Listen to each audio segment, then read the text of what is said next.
أعوذ بالله من الشيطان الرجيم بسم الله الرحمن الرحيم الحمد لله رب العالمين الرحمن الرحيم مالك يوم الدين إياك نعبد وإياك نستعين اهدنا الصراط المستقيم صراط الذين أنعمت عليهم غير المغضوب عليهم ولا الضالين آمين। তো প্রিয় ছাত্ররা, আসসালামু আলাইকুম। তো আজকে আমরা প্রিভিয়াস ক্লাসে যা আলোচনা করেছিলাম তারপর থেকে আলোচনা শুরু করব। আমরা আজকে শুরুতে যে বিষয়টা আলোচনা করব সেটা হচ্ছে মাইক্রো এবং ম্যাক্রো ইকোনমিক্সের ডিফারেন্স। আমরা ইতিমধ্যেই জেনেছি যে মাইক্রো হচ্ছে ইন্ডিভিজুয়াল ইউনিট নিয়ে আলোচনা করবে এবং ম্যাক্রো হচ্ছে ইকোনমিক বিভিন্ন ইউনিটের অ্যাগ্রিগেট নিয়ে আলোচনা করবে। তো আমরা যদি সংক্ষেপে এই বিষয়গুলি বুঝতে চাই তাহলে আমরা একটা চার্ট আছে এখানে আপনাদের, এই টেবলটি দেখে আমরা সহজে এর পার্থক্যগুলি এখানে আমরা বোঝার চেষ্টা করব।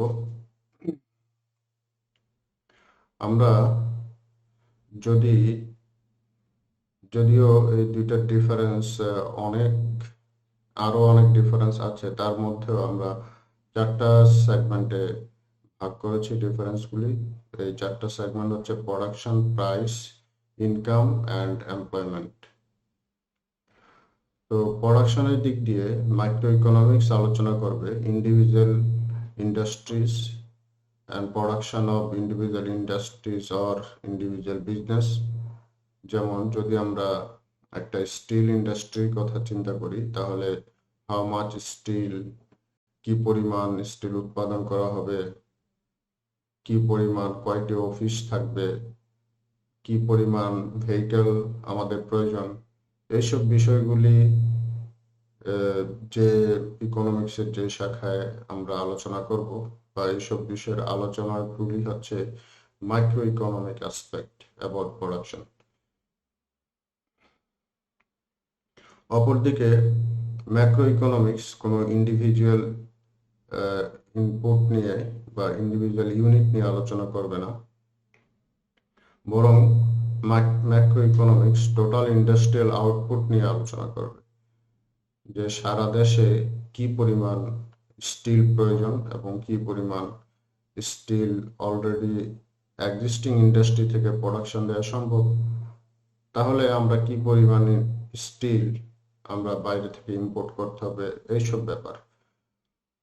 ম্যাক্রো ইকোনমিক্স আলোচনা করবে গ্রস ডোমেস্টিক প্রোডাক্ট নিয়ে, যে সারা দেশে এক বছরে টোটাল কি পরিমাণ সম্পদ বা কি পরিমাণ প্রোডাকশন আমাদের দিতে হবে সেই বিষয়গুলি নিয়ে।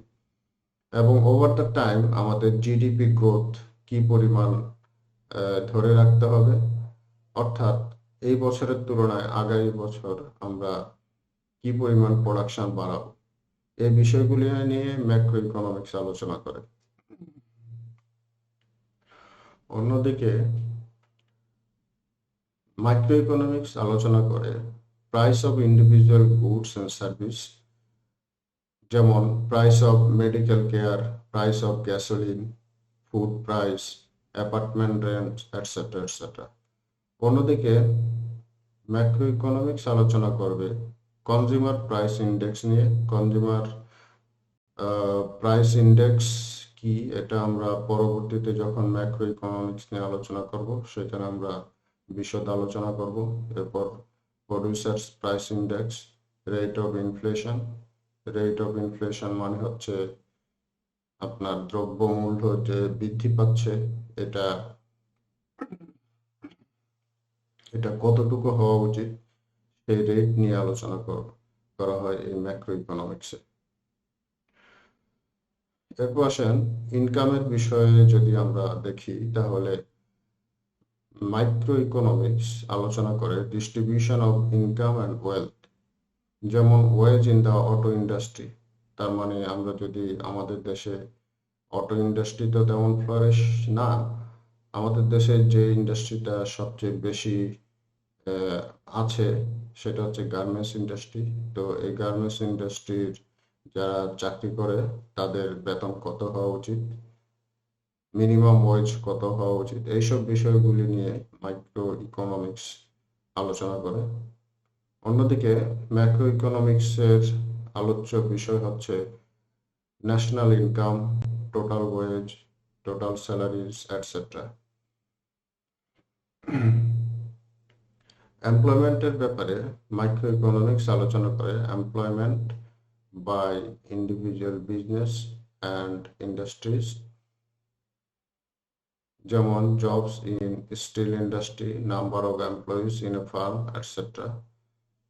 অন্যদিকে ম্যাক্রো ইকোনমিক্স আলোচনা করে unemployment and employment in the economy, এইসব নিয়ে, যেমন আনএমপ্লয়মেন্ট রেট প্রিভেলিং কত আছে এবং এটা কিভাবে কমানো যায়, কিভাবে এমপ্লয়মেন্ট বাড়ানো যায়, এইসব বিষয় নিয়ে।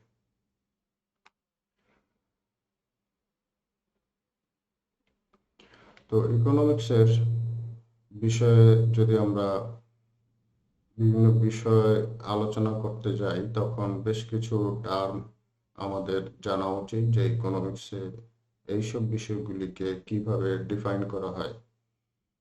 এখানে কিছু বিষয় সম্পর্কে এখন আমরা আলোকপাত করব, যেমন প্রোডাকশন। প্রোডাকশন বলতে ইকোনমিক্সে বোঝায় the process by which resources are transformed into useful forms। তার মানে হচ্ছে কিছু ইনপুট দিয়ে কি পরিমাণ আউটপুট তৈরি করা যাবে, এই যে ইনপুট আউটপুট রিলেশন, এই বিষয়টাকে বলা হয় প্রোডাকশন। রিসোর্স বা ইনপুট বলতে কি বোঝায়? রিসোর্স বা ইনপুট হচ্ছে anything provided by nature or previous generations that can be used directly or indirectly to satisfy human wants। আশা করি বুঝতে পারছেন। ক্যাপিটাল, ক্যাপিটাল হলো things that have been already been produced that are in turn used to produce other goods and service। তার মানে হচ্ছে মানুষের উৎপাদিত কিছু জিনিস, যে জিনিসগুলি পরবর্তীতে অতিরিক্ত উৎপাদনের কাজে ব্যবহার করা হয়, সেগুলিকে ইকোনমিক্সে ক্যাপিটাল বলা হয়। যেমন একটা ট্রাক্টর, ট্রাক্টরটা মানুষের উৎপাদিত একটা প্রোডাক্ট, কিন্তু এই ট্রাক্টর দিয়ে আবার অন্য উৎপাদন, যেমন কৃষি উৎপাদনের কাজে এই উৎপাদিত প্রোডাক্টটি ব্যবহার করা হয়। সো এখানে এই ট্রাক্টরটা একটা ক্যাপিটাল। প্রডিউসার, তো প্রডিউসার কারা? those people or groups of people, whether private or public, who transform resources into usable products। তার মানে যারা ওই প্রোডাকশন প্রক্রিয়ার সাথে জড়িত, তারাই হচ্ছে প্রডিউসার। আর আউটপুট বলতে এখানে ইকোনমিক্সে ইউজেবল আউটপুটের কথা বুঝতে হবে। যে জিনিসের কোনো প্রয়োজনীয়তা নাই, ওটা আমরা উৎপাদনও করতে চাই না এবং সেটা আমরা ইউজও করি না। এখন আমরা আলোচনা করব প্রোডাকশন পসিবিলিটি কার্ভ নিয়ে। প্রোডাকশন পসিবিলিটি কার্ভ হলো a graph that shows all the combination of goods and services that can be produced if all of society's resources are used efficiently। তো বিষয়টা হলো, যেহেতু আমাদের সম্পদ সীমিত, এই সীমিত সম্পদ দিয়ে আমাদের অসীম অভাব পূরণ করতে হয়।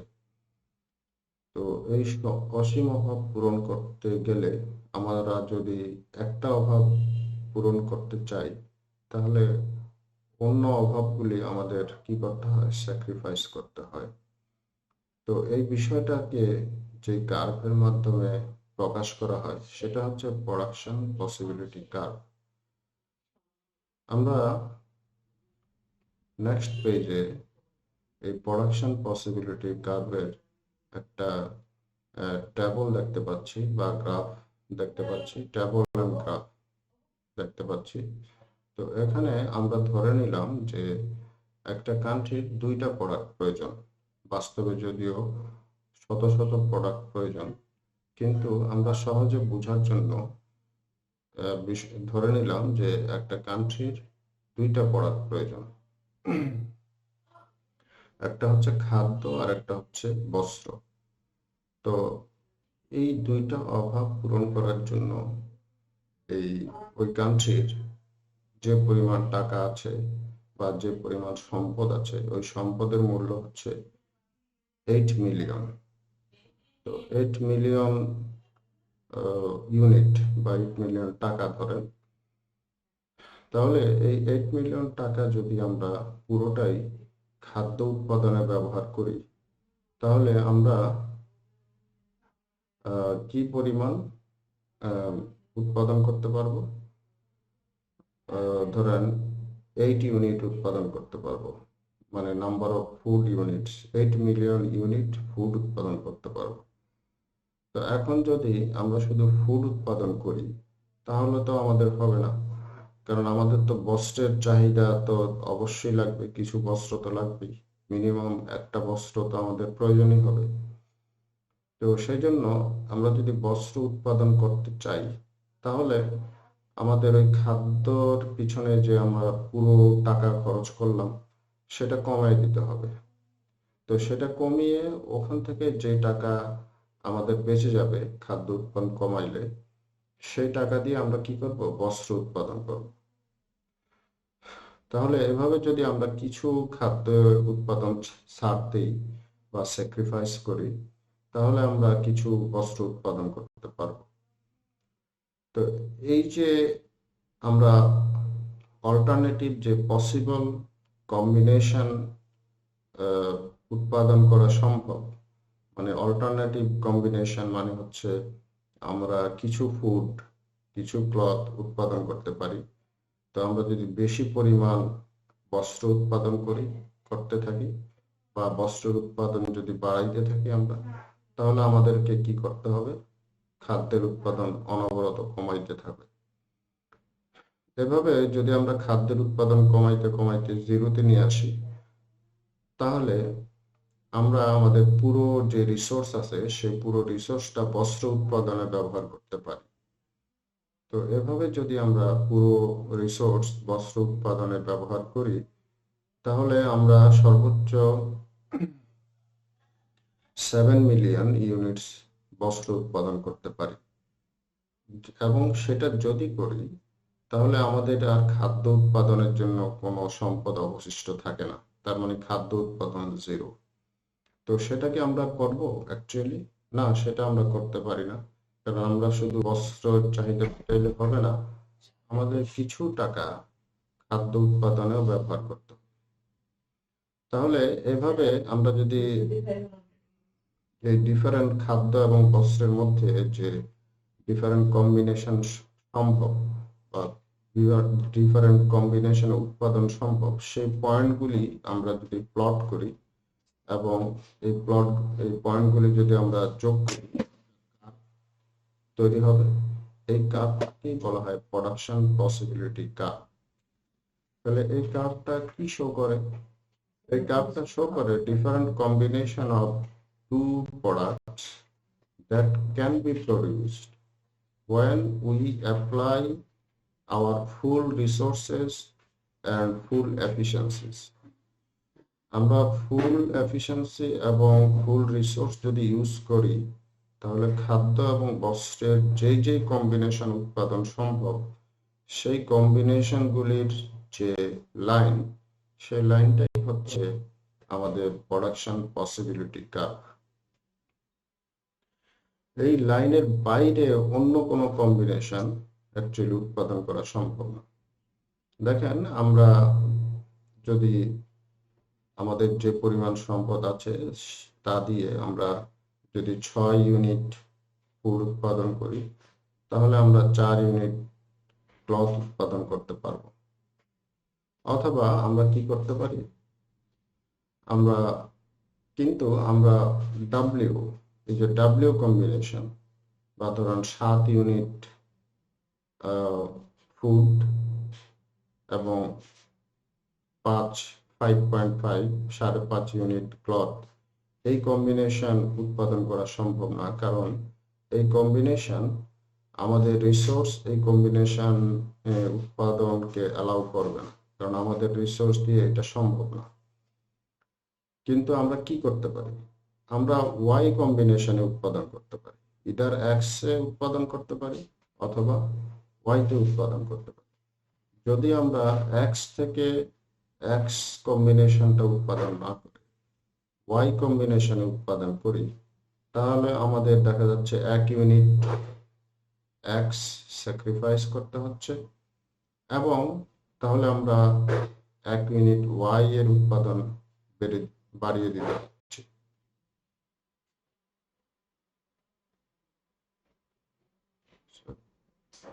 তাহলে আমরা যদি ফুড এই অবস্থায় 1 ইউনিট ফুড ছাড় দিই, তাহলে আমরা 1 ইউনিট ক্লথ বৃদ্ধি করতে পারি। কিন্তু এরপরে যদি আমরা এই জ্যাড কম্বিনেশনে আসতে চাই, তাহলে দেখা যাবে যে 1 ইউনিট ক্লথ উৎপাদনের জন্য আমাদেরকে 2 ইউনিট ফুড স্যাক্রিফাইস করতে হচ্ছে। তাহলে দেখা যাচ্ছে আমরা যদি ওয়াই থেকে জ্যাড এ চলে আসতে চাই, তাহলে আমাদের ফুডের স্যাক্রিফাইসের পরিমাণ খুব বেশি হচ্ছে। এই যে অতিরিক্ত কস্ট, এটাকে বলে অপরচুনিটি কস্ট। তার মানে হচ্ছে অপরচুনিটি কস্ট হচ্ছে আমরা যদি একটা অপরচুনিটি, যেমন এটা এক্স একটা অপরচুনিটি, ওয়াই একটা অপরচুনিটি, জেড আরেকটা অপরচুনিটি, এক্স থেকে ওয়াই তে যদি আমরা শিফট করি উৎপাদন, তাহলে আমাদের অপরচুনিটি কস্ট তেমন নাই বা খুব কম। অন্যদিকে ওয়াই থেকে জেড এ যদি আসতে চাই, তাহলে আমাদের এই অতিরিক্ত 1 ইউনিট ক্লথের জন্য আমাদের যে স্যাক্রিফাইস করতে হবে, সেই স্যাক্রিফাইস বা অপরচুনিটি কস্টটা অনেক বেশি হবে। তো আমাদের যদি যে সম্পদ আছে সেই সম্পদ দিয়ে আমরা কিন্তু এই ভি কম্বিনেশন উৎপাদন করতে পারি। কিন্তু এই ভি কম্বিনেশন উৎপাদন করলে যেটা বোঝা যাবে সেটা হচ্ছে আমাদের যে টোটাল সম্পদ আছে সেই সম্পদগুলি এফিশিয়েন্ট ইউজ হচ্ছে না। তার মানে আমাদের কথা ছিল বা আমাদের সম্ভাবনা ছিল যে আমরা এই রেড লাইন বা প্রোডাকশন পসিবিলিটি কার্ভের উপরে যে কোনো পয়েন্টে অবস্থান করব, কিন্তু বাস্তবে আমাদের প্রোডাকশন হচ্ছে ভি বা inside the production possibility curve. এটার মানে হচ্ছে যে আমরা আমাদের সম্পদ ওয়াস্টেজ করছি বা সম্পদগুলি সঠিকভাবে ব্যবহার করছি না, অথবা আমাদের স্কিলনেসের সমস্যা আছে। তো আমাদের যদি স্কিলনেস বাড়াই, ম্যান পাওয়ার আছে তাদের স্কিলনেস বাড়াইলে আমরা এই লাইনের উপর অবস্থান করতে পারব। এই তো, যে আমরা আসলে ভি না, আমরা আসলে এক্সে থাকার কথা। ভি থাকা মানে ভিতে থাকা অবস্থান করা মানে হচ্ছে আমাদের সম্পদের আন্ডার ইউটিলাইজেশন হচ্ছে অথবা ইনএফিশিয়েন্স ইউজ হচ্ছে।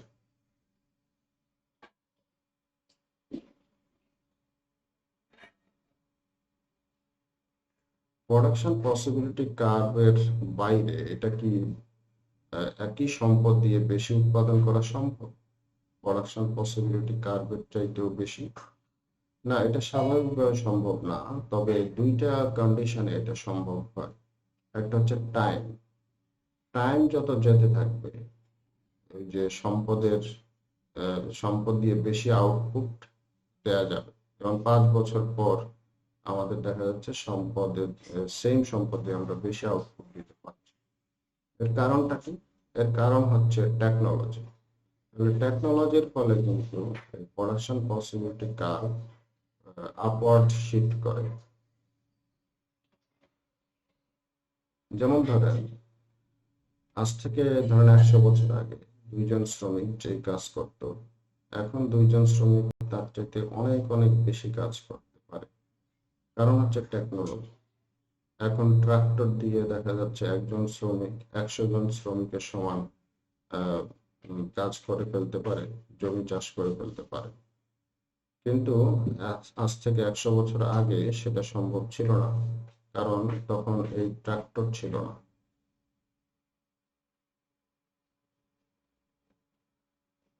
তো আমাদের আমরা নেক্সট ক্লাসে এরপর থেকে আমাদের আলোচনা শুরু করব। তো আজকে আমরা এখানেই রাখতে যাচ্ছি। আসসালামু আলাইকুম।